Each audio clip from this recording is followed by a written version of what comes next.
Previously we saw how the trunk collar flares around the branch, conjoins with the branch collar, and they are both called the branch collar collectively. We never want to injure the branch collar.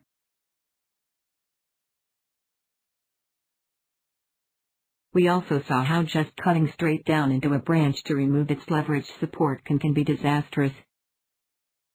We are going to look at reversing the procedure, to flip the coin and put leverage back on our side. Instead of cutting down, we are cutting upward to reduce the same leverage distance multiplier from bottom, that allows the top tension fiber to hold the cut open. If we undercut too much though, tension fibers won't have enough leverage, wood fails, pinching saw.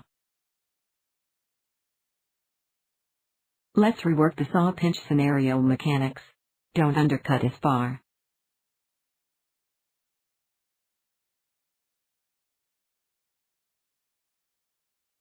Then cut down from the top so that the bottom of the cut closes. The bottom pinch gives support, giving longer lever to tension fibers.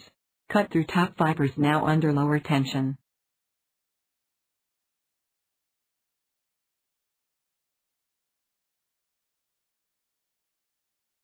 Pinch and leverage distance takes some load off top tension fibers, so don't pull apart so hard on tear off and make problems. We are still going to have stretched fibers, disrupted. We are working to allow minimal fiber disruption by using this support technique, so top tension fibers are under minimal load. Allow no fiber stretch or disruption into parts of tree leaving behind by starting this procedure few feet from parent. To remove excess weight etc., then take lighter next piece similarly. Finally a finishing cut just outside branch collar, without any fiber disruption after finishing cut.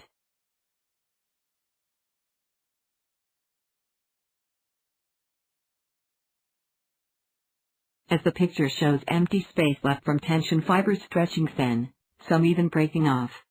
We are targeting absolute zero fiber disruption and final cut still outside of the branch collar focus.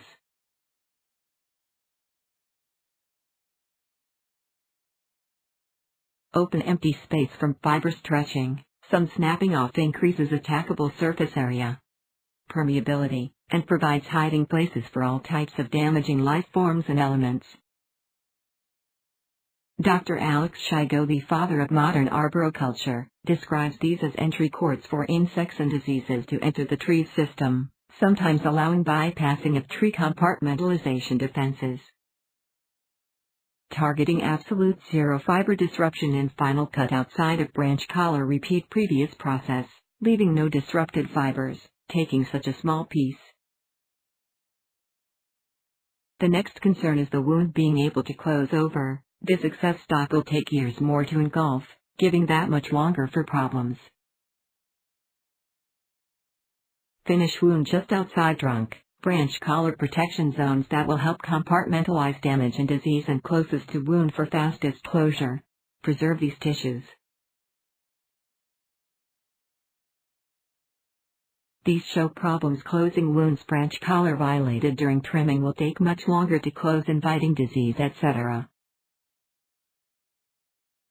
Flat cut violated branch collar protection zone all the way around wound, not allowing quick, clean closing of wound, giving more time for disease etc. to propagate. Branch collar protection zone intact, is trying to close, but long stop in the way, that is now rotting and funneling decay into tree.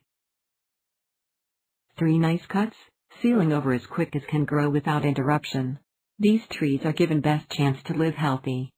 These particular trees also show are in robust health enough to take advantage of this.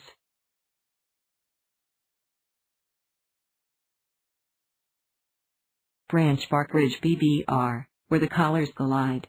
Bark doesn't grow across fibers, so we want to see bark folding outward on top of ridge as signature of strength.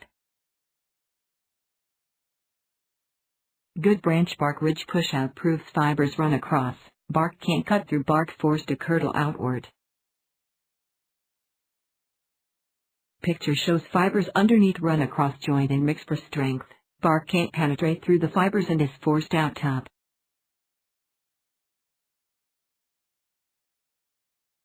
That branch bark ridge folds and shows bark can run between fibers, showing fibers, not bound across, can pull apart.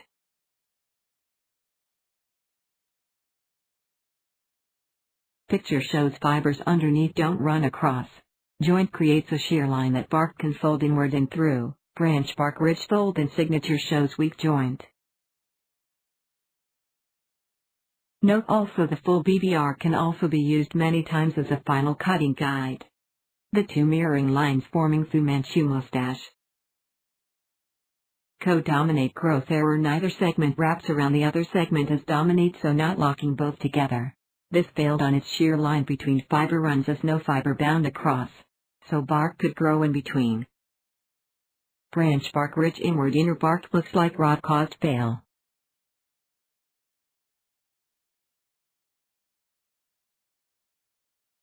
As dominant.